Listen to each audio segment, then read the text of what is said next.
Hi everyone, welcome to All Inspired. Today we are going to be doing a deep clean of my home. A few weeks ago I posted a routine cleaning and shared all my tips and tricks, and you guys requested that I go ahead and do a deep cleaning as well. And so as you can see, the beginning of this video is basically starting out the same as the other video. I'm going to do the routine cleaning as well as add in all of those extra spaces.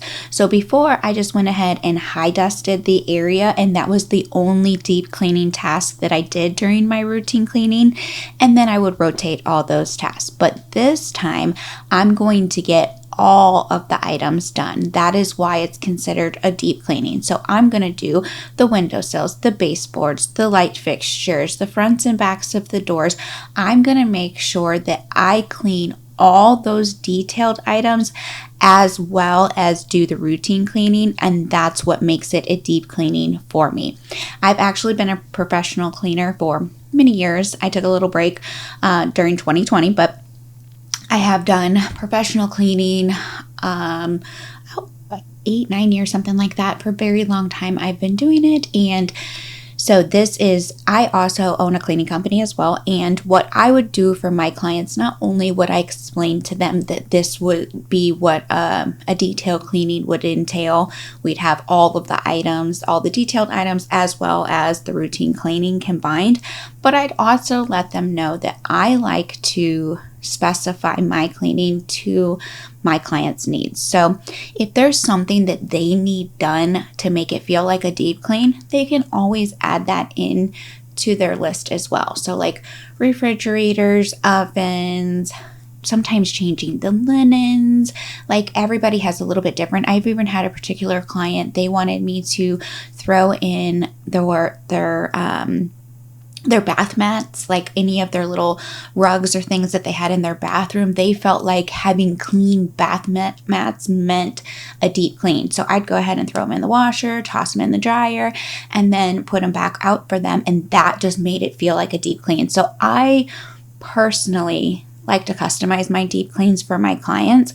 But when it comes to my home, I just go ahead and do all the detailed items combined with all my regular cleaning. So I'm going ahead and getting this front and door back, the fronts and doors of, I'm getting the backs and the fronts of the doors all clean, including the exterior door. They do get very dirty, and it has a big impact when you swing that door open and all that grime comes into your house. So I make sure I get that nice and clean. But I also will be doing a spring cleaning coming up, and that will have all of those extra items that you don't do on even a deep clean, like the upholstery and the carpets and the walls and the microwave. I always do the microwave on a regular clean, but the refrigerator and the oven and all those detailed items that may not be done regularly, that is what I would consider a quarterly clean. A lot of people like to call it a spring clean, and they'll go ahead and do it again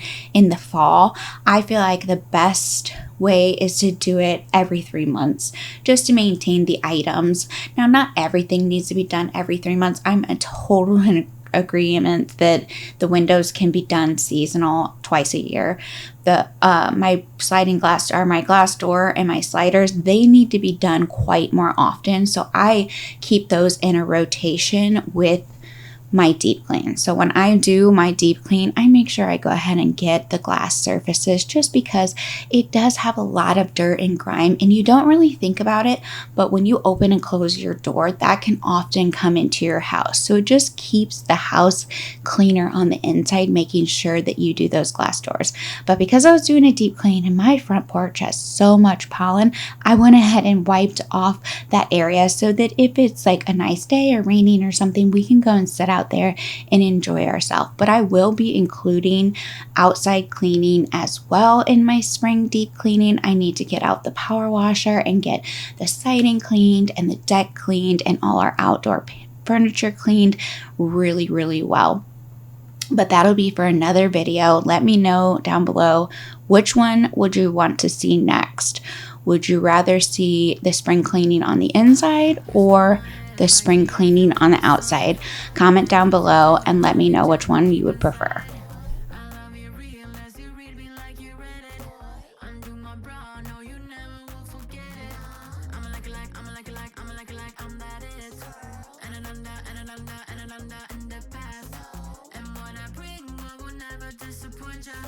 So come along, baby, you and me can do it all night, all night, all night.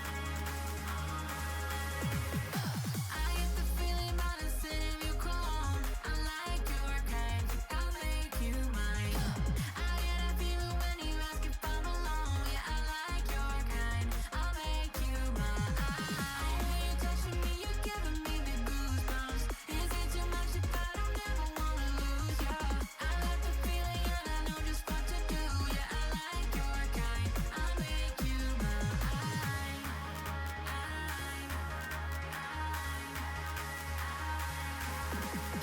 I play it cool cause I need you like a JoJo. Sometimes I'm fine, but sometimes I feel the FOMO. That's why I feel you will never understand me. Cause I'm the cool girl you thought you'd never get.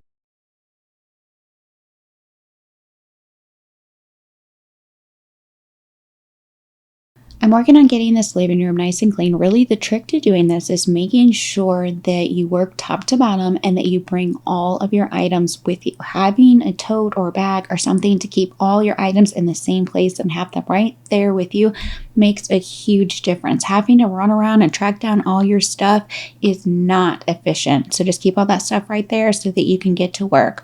I'm going to go ahead and wipe down the cabinets. I feel like this is just part of the deep cleaning. One of the items that I just always do is make sure to get the exterior of the cabinets. Now, if for some reason the client requested that I didn't do them or that I focus on something else, I will always customize the cleaning. But for me, I do feel like for a deep clean, if I'm doing the fronts and backs of the doors and the light switch covers and all that, I'm going to go ahead and get the cabinets because they can often hold dirt and grease and grime. And so I'm going to get all of these nice and cleaned and then just continue to work through the spaces top to bottom, getting everything really cleaned. I went ahead and put something in the microwave. I think I put a little lemon juice in there and some water. That really helps out a ton when you're trying to get all those grime and grease out of your appliances.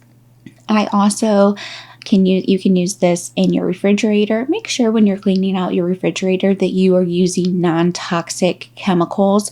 Even Dawn dish soap it has a certain level of toxicity to it. You want to be very particular when you're using items around food areas. So I like to use vinegar. I also like to use lemon. It just smells so good. You can put it in your microwave and heat it up, and then it's going to create a nice smell. And then you can just go in there and wipe everything down. You can use that lemon water to wipe anything down in your kitchen. I know it kind of things. You may think it would be sticky, but it's really not. It's just a little bit of lemon oil, and it's very similar to what people use in cleaner, but when you're just using the lemon, it's an all natural cleaner. So you can use that in your refrigerator and not have to worry about any toxins getting on your food. So it's just a really nice way to be able to do it. But there's also products on the market that you can use that are all natural products if you really want to make sure that you're getting that super deep clean, but keeping your food kept safe as well. You can check those out. I can leave some link below. I do like the Mrs. Meyer's spray, but I like to use that on my countertops and stuff like that. I typically will use either vinegar or lemon when I clean out my refrigerator. You can also take that lemon peel when you're done with it, cut off the bottom and the top, the little hard part, cut those off, and then cut it into quarters and throw that in your garbage disposal. I'm telling you, it is a game changer. You can get all the chemicals out there. Nothing is going to work this good. We just like lemons. We have them on hand. And so when we're done using the lemon juice or whatever we needed the lemon for, we take the peels and we put them in our garbage disposal just a little bit at a time, turn the water on super hot, and then run your disposal. Not only will it really clean your garbage disposal, disinfect it as well, it also helps to sharpen your blades because it's cutting up those lemon rinds, which is really having a big impact on getting all of that nice and clean down in there and sharpening the blade. So I highly suggest checking it out. You have a little funk that's coming from your garbage disposal. I'm telling you, lemons are the way to go. Put them down, and you can use any citrus fruit, really. It can be oranges, it can be limes, whatever you got on hand. Just throw the peel down in your garbage disposal and let it do its magic. It is Perfection. Now I'm going to move on to the trash can. I feel like that's just something that absolutely has to be done on a deep clean. So what I would do on a routine clean, if the client's trash can was visible, I would absolutely wipe down the outside of the trash can because it's a visible item. Now, some people have them where they're built into their cabinetry. I don't go into cabinetries unless it's requested. So if somebody said, my trash can's built in, can you please pull that out and clean it? Then I'll do that. Otherwise, I don't open people's cabinets. I feel like that's a privacy thing. I wouldn't do that. But on a deep clean, I will do the whole trash can. So I'm going to get the inside, get it nice and cleaned out, get the back, get that all nice and cleaned out. I recently pulled out we keep our trash can pretty clean. So I recently pulled out the bins and cleaned all that out. So I'm not going to do that today.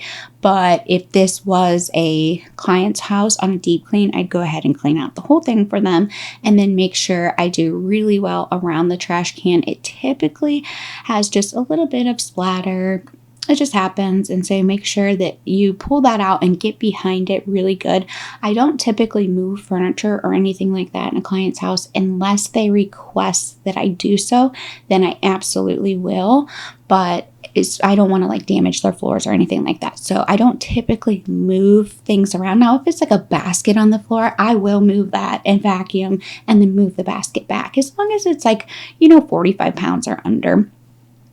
I'll typically move the item, but I don't typically go around just like moving the couch to get behind the baseboard, to get the baseboards or anything like that, unless it was requested by the client to do so.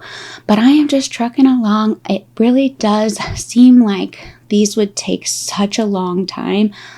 And even to me, I'm like, oh my gosh, this is going to take forever. I'm going to be here for 5 hours. I wasn't. I think it was like 2 hours total. It always feels more daunting than it actually is. But having all my supplies right next to me and just moving room by room and getting every single section knocked out, it actually does get done quicker than you'd think.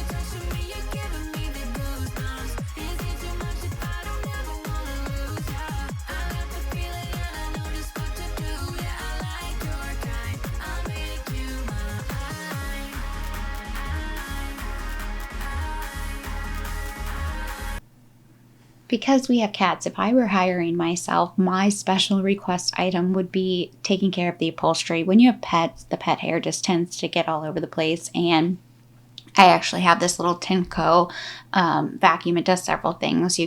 There's a long extended pull where you can do the floors, or you can do the upholstery, or you can get into like cabinetries and stuff. It has all different attachments. I'll leave it linked below. It's incredible. It works really well.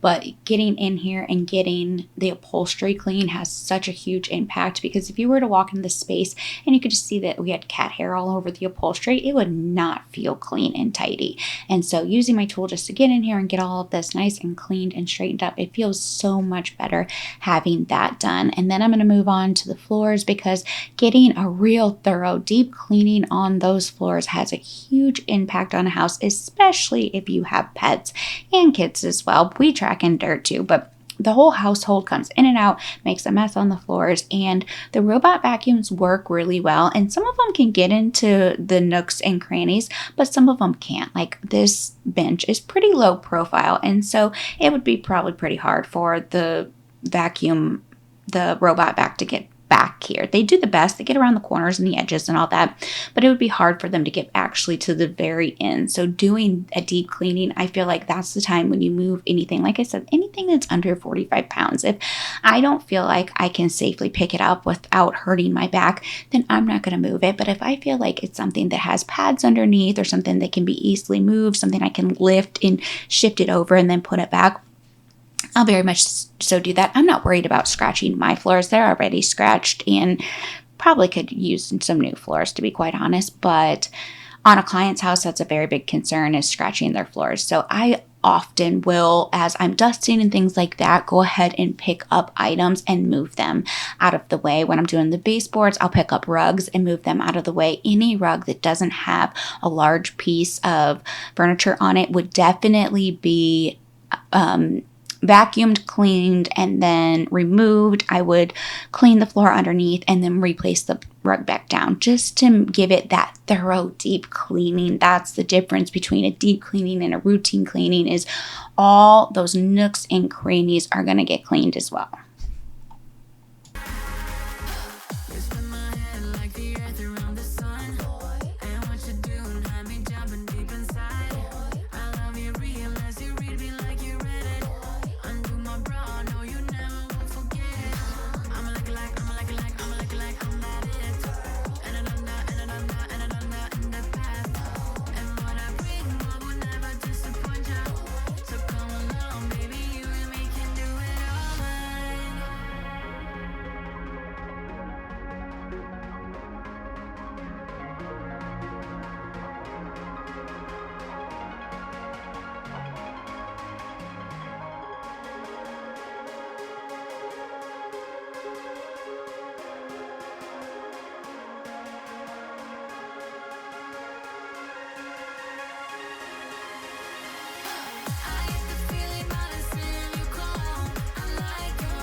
When I mop, I like to use the multiple mop head method. It's where you take multiple mop heads, you put them in clean water, you mop a section, and then you grab a new mop head. It's the closest I can get to mopping on your hands and knees without actually getting on your hands and knees. You're only cleaning a small section. You're never getting your mop head dirty. These also, as you can see, work really great on walls. Walls is more of a spring cleaning task, but this is where we have our bar stools and, it gets kind of icky there. So I want to go ahead and get that because you can see the noticeable dirt.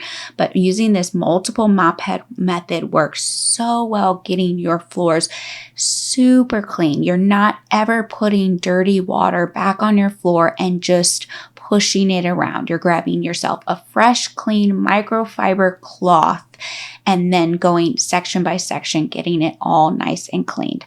I hope I did a really good job explaining this. If you have any questions, please comment below and let me know. If you want any of the items linked, I'll link them as well for you. I hope this helps you out getting your deep cleaning done. Please like, comment, subscribe, all those things. They help me out a ton, and I will see you guys in my next video.